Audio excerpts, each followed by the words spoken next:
ये जो मासूम सी दिखने वाली लड़की है, यह मासूम समझने की इसको बिल्कुल भी कोशिश मत करना दोस्तों, क्योंकि यह मासूम सी दिखने वाली लड़की अपने प्रेमी के पास फ़ोन करती है। प्रेमी का नाम होता है अमजद और उससे कहती है कि घर पर कोई नहीं है और आज मौका है, तुम आ जाओ, मैं अकेली हूँ। अब जो इसका प्रेमी होता है अमजद, वह फ़ोन को सुनते ही जैसे इस प्रेमिका ने बोला था कि घर पर कोई नहीं है, तो वह भागा भागा नए कपड़े पहन करके सेंट वेंट लगा करके पहुंच जाता है प्रेमिका के घर और वहाँ पर प्रेमिका इसका स्वागत करती है। उसके बाद प्रेमिका बोलती है कि देखो तुम्हें बहुत ताकत लगानी पड़ती है, मैं तुम्हारे लिए दूध बना देती हूँ। प्रेमी बड़ा खुश था कि भाई दूध मिल रहा है, लेकिन दोस्तों प्रेमिका जब दूध बना रही होती है तो उस दूध के अंदर प्रेमिका नशीली चीज़ें मिला देती है और जैसे ही दूध को लाकर अपने प्रेमी अमजद को देती है तो वह गहरी नींद में सो जाता है। और उसके बाद दोस्तों यहाँ पर क्या होता है, वो है प्रेमिका अपने प्रेमी की हत्या करती है और हत्या करने के बाद उसके टुकड़े किए जाते हैं। टुकड़े करने के बाद पास में बहने वाली नदी में उसको डाल दिया जाता है बोरे में बंद करके और 18 दिन के बाद राज खुलता है और इस भेद से पर्दा हटता है। तो दोस्तों लोग जब सुनते हैं तो वो भी दांतों तले उंगलियां दबा कर रह जाते हैं कि एक प्रेमिका अपने प्रेमी के साथ क्या ऐसा भी कर सकती है। पूरी जानकारी यहाँ पर लेने वाले हैं, वीडियो को लास्ट तक ज़रूर देखिएगा, क्योंकि वीडियो के अंदर जो जानकारी होती है वो पूरी तरह से जब ही डिलीवर हो पाती है जब हम वीडियो को पूरा देखते हैं। नमस्कार, मैं हूँ सुदेश कुमार और तिरछीवा चैनल में आपका स्वागत है। ये घटना घटित होती है उत्तर प्रदेश का सहारनपुर पड़ता है, वहाँ का देहात थाना नाम से एक थाना है। देहात थाना क्षेत्र के अंदर शेखपुरा कदीम गाँव पड़ता है। उस शेखपुरा कदीम गांव के अंदर अमजद रहा करता है, जिसकी उम्र होती है 23 साल और वह 3 नवंबर को घर से तैयार होता है, सेंट वगैरह लगाता है, अच्छे कपड़े पहनता है और वहाँ से घर वालों से कहकर निकलता है कि मैं शाम तक वापस आ जाऊँगा। और उसके बाद वह घर से निकलने के बाद सुबह से दोपहर होती है, दोपहर से शाम हो जाती है, लेकिन वह वापस घर नहीं पहुंचता है। अब घर वाले देखते हैं कि यार क्या परेशानी हो गई, अभी तक लड़का वापस नहीं आया। तो घर वाले उसको ढूंढ रहे होते हैं, उसका फ़ोन पर फ़ोन बजाते हैं लेकिन फ़ोन स्विच ऑफ हो रहा था। घर वालों को चिंता होती है कि कभी भी जो यह अमजद है ये कभी भी ऐसे नहीं जाया करता है, हमेशा बता कर जाता है तो टाइम पर वापस आ जाता है। लेकिन आज ऐसा क्या हो गया जो यह गायब है और इसका फ़ोन भी बंद है। घर वालों को जो टेंशन होती है बिल्कुल जायज़ है। इधर उधर ढूंढते हैं, रिश्तेदारियों में फ़ोन करते हैं जहाँ जहाँ वह जा सकता था, लेकिन कहीं भी उसका आता पता नहीं मिलता है। तो घर वाले परेशान होकर के पुलिस में जाते हैं और पुलिस में जा कर के FIR दर्ज करवाते हैं। FIR तो दर्ज हो जाती है, लेकिन जैसे ही पुलिस वाले पूछते हैं कि क्या मामला है तो घर वाले बताते हैं कि हमारा बेटा 23 साल का घर से गायब हो गया है।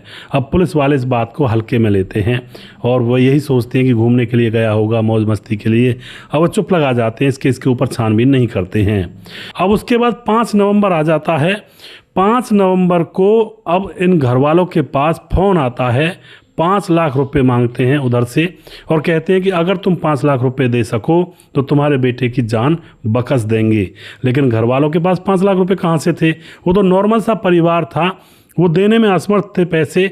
और उसके बाद दोस्तों पुलिस वालों के पास दोबारा से घर वाले जाते हैं, कहते हैं कि यह फ्रॉड कॉल है और यह तुम्हारा ही लड़का करवा रहा है और तुमसे ही पैसे मांग रहा है। और तो इस तरह की बातें सुना करके उल्टी सीधी उन घर वालों को वापस घर भेज दिया जाता है। लेकिन दोस्तों यहाँ पर पुलिस बहुत बड़ी गलती कर रही थी ये सब कुछ करने के बाद।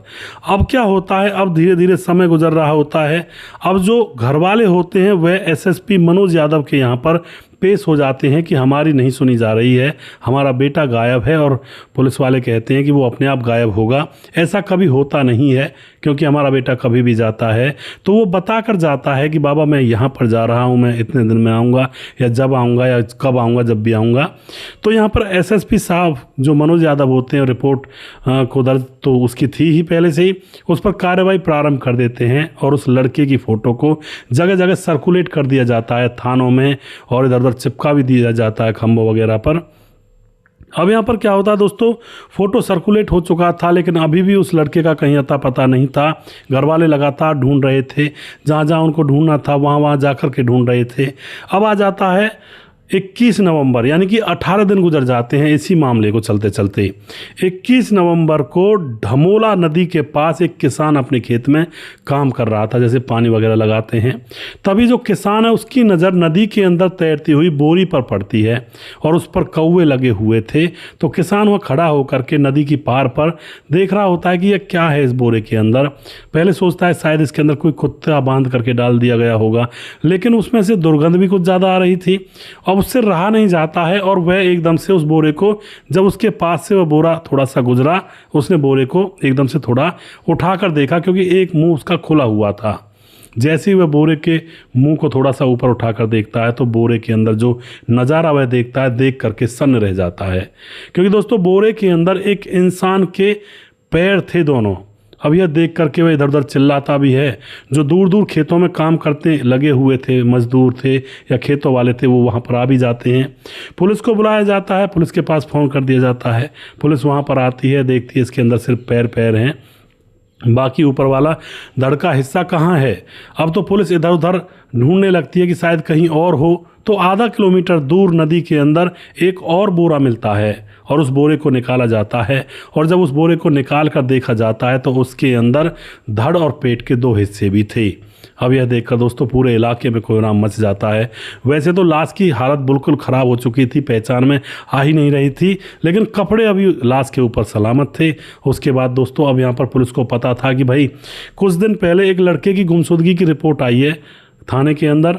तो उन माँ बाप को बुलाया जाता है, इस लड़के के माँ बाप को बुलाया जाता है जो अपने बच्चे को ढूंढ रहे थे। अब वह माँ बाप जैसे ही आकर कपड़े वगैरह देखते हैं, थोड़ा हुलिया समझ में आ जाता है उस लाश का, तो वह ज़ोर ज़ोर से रोने लगते हैं कि साहब ये कपड़े हमारे बेटे के हैं जिसका नाम है अमजद।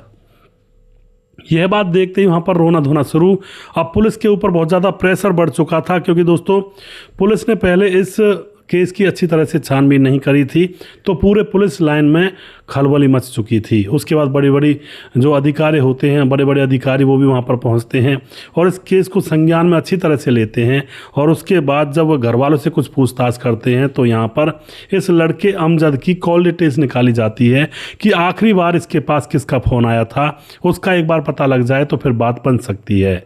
जब कॉल डिटेल्स निकाली जाती है तो आखिरी बार एक रुखसाना नाम की औरत, जो कि गांव की ही रहने वाली थी, उसके यहाँ से आया था और उसकी लास्ट लोकेशन भी रुखसाना के घर पर ही थी।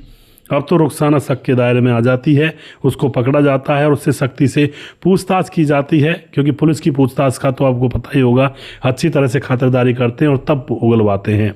अब जैसी पुलिस की खातिरदारी यहाँ पर होती है तो रुखसाना सारी बात पुलिस के सामने ज्यों की त्यों अब बताने लगती है। अब दोस्तों रुखसाना जो यहाँ पर एक चैप्टर बताती है, उसमें एक नया यहाँ पर सिस्टम उभर कर सामने आता है, एक नई कहानी लोगों को सुनने को मिलती है।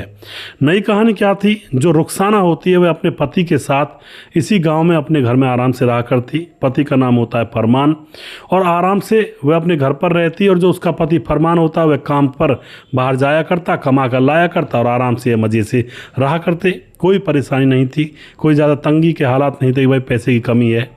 अब जो रुखसाना होती है, अब गांव के अंदर रहने वाला जो अमजद होता है, 23 साल का यह लड़का जो मृत मिला था, यह रुखसाना और इसकी नज़रें मिल जाती हैं और दोनों की नज़रें ऐसी मिलती हैं कि जो अमजद होता है रुखसाना के घर पर जाने लगता है और इन दोनों के बीच में रिलेशनशिप बन जाती है, यानी कि संबंध बनने लगते हैं। अब तो रोज़ रोज़ का यह काम हो चुका था और कई साल गुजर चुके थे इनके संबंध बनते बनते। अब दोस्तों किसी चीज़ की अगर अति हो जाए तो सबको पता लग जाता है। जब ये रोज़ जाना इसका, जैसे उस रुखसाना का पति घर से बाहर जाता काम पर तो पीछे से अमजद उसके घर में घुस जाता, तो गांव वालों को पता लग जाता है, भनक लग जाती है कि ये रोज़ इसके घर में आता है पीछे से। तो गांव वाले उस पति फरमान को बता देते हैं कि भाई तुम्हारे घर में गड़बड़ चल रही है, अपने घर को संभालो, देखो क्या हो रहा है, क्योंकि पास का रहने वाला जो अमजद है वो तुम्हारे घर में घुसता है। अब तो जो पति होता है फरमान, उसके तन बदन में कहते हैं एक तरह से जो लहू है वो बहुत ज़्यादा तेज़ी से दौड़ने लगता है।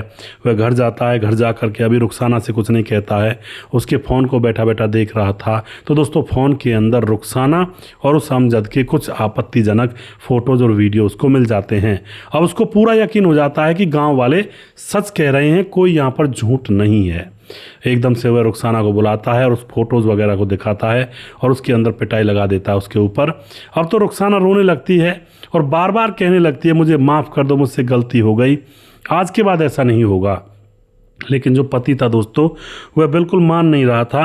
अब वह कहने लगता है कि अगर तुम मुझसे प्यार करती है ना तो मैं अब अमजद को मरते हुए देखना चाहता हूँ, और वो भी तुम्हारे हाथों से, अगर तुम मुझसे प्यार करती हो। रुखसाना एकदम से अपने पति की ओर हो जाती है, कहती है कि मैं आपसे ही प्यार करती हूँ, अमजद के साथ तो मैंने बस वैसे ही टाइम पास कर लिया था।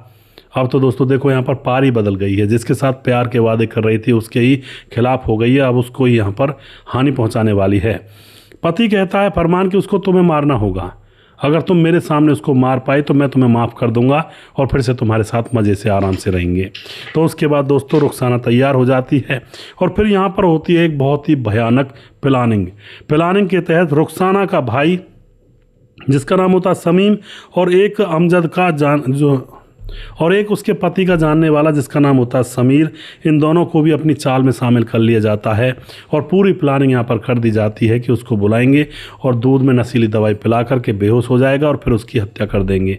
ऐसा ही होता है दोस्तों। अब रुखसाना जो होती है दूध में पहले से मिला चुकी थी नशीली दवाई और फिर इसके पास फ़ोन करती है और फ़ोन करके कहती है कि जानू मैं अकेली हूँ, घर पर कोई नहीं है, तुम आ जाओ ना मेरे पास, बहुत याद आ रही है तुम्हारी। अब तो दोस्तों अमजद जो होता है सेंट वेंट लगा करके अच्छे कपड़े पहन करके पहुंच जाता है रुखसाना के घर और वहां पर रुखसाना इसको आराम से बिठाती है तसल्ली से और कहती है कि मैं तुम्हारे लिए दूध लेकर आती हूँ क्योंकि बहुत ताकत लगानी पड़ेगी तुम्हें। और उसके बाद उसको वह नशीला दूध पिला दिया जाता है। थोड़ी देर के बाद वह बेहोश हो जाता है, चारपाई पर लेटा हुआ था। तभी रुखसाना अपने भाई और एक और लड़का था उसको और अपने पति को बुला लेती है। पति आता है, पति आकर के देखता है ठीक है लेकिन अब मैं तुम्हारे हाथों से इसे मरना देखना चाहता हूँ।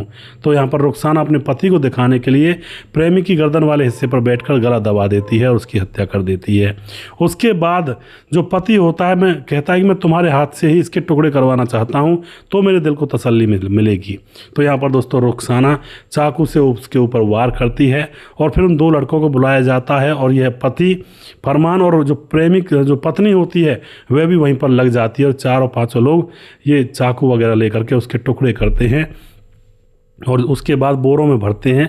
2 बोरों में जिसमें आता है 3 टुकड़े इन्होंने किए थे और फिर नदी के अंदर फेंक देते हैं।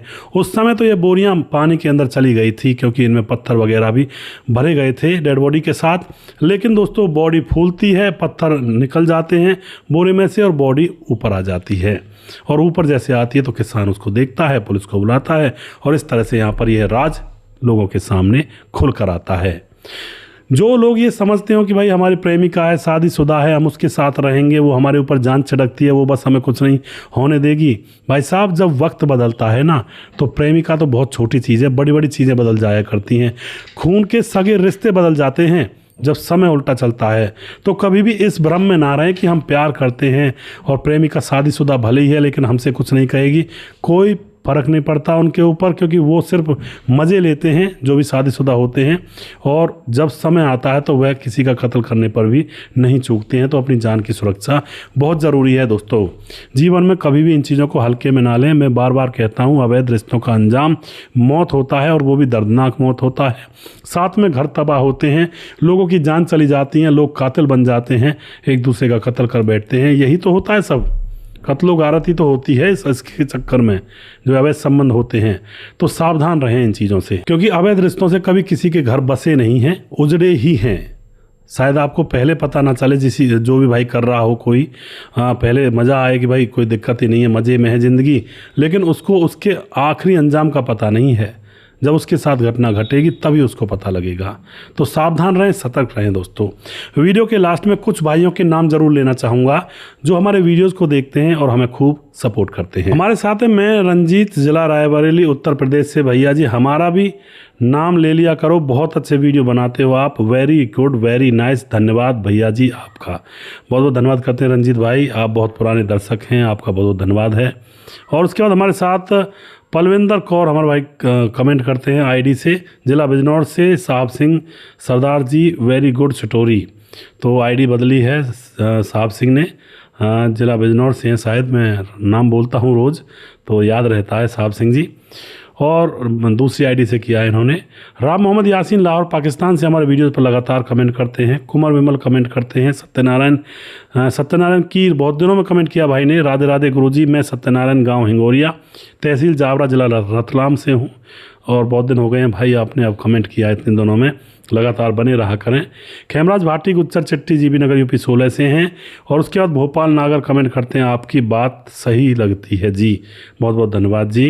राम थापा सर 5% 6% वीडियो में मेरा नाम नहीं आ रहा है। वीडियो नहीं वीडियो होगा सर जी। 5% 6% वीडियो में 5-6 वीडियो में मेरा नाम नहीं आ रहा है।